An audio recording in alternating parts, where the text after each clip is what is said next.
নমস্কার স্যার। সৎ সাহেব। আপনার শুভ নাম কি? শ্রীমন্ত পাল। আমি একজন প্রাইমারি স্কুল শিক্ষক।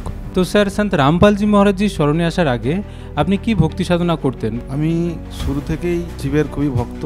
এছাড়াও আরও অন্যান্য দেবদেবীর পূজা করেছি, ব্রত করে এসেছি। তারপরে মঙ্গলবার, বৃহস্পতিবার এসবও পালন করেছি। বজরাঙ্গবলীরও পুজো করেছি। হনুমান চল্লিশা পাঠ করতাম প্রতিদিন।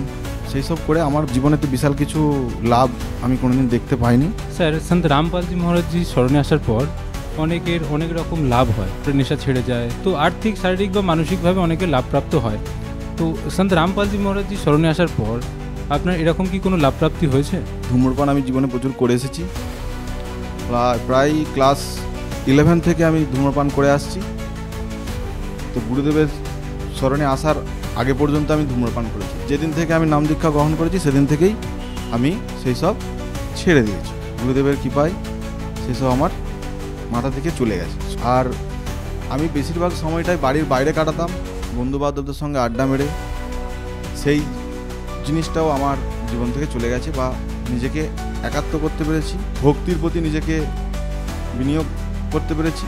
সন্ত রামপালজি মহারাজের স্মরণে আসতে হবে এবং তার জ্ঞান শুনতে হবে এবং তার কাছ থেকে নাম দীক্ষা নিয়ে উপরের স্থানে সদলোকে যাওয়ার মুক্তি পেতে পারে।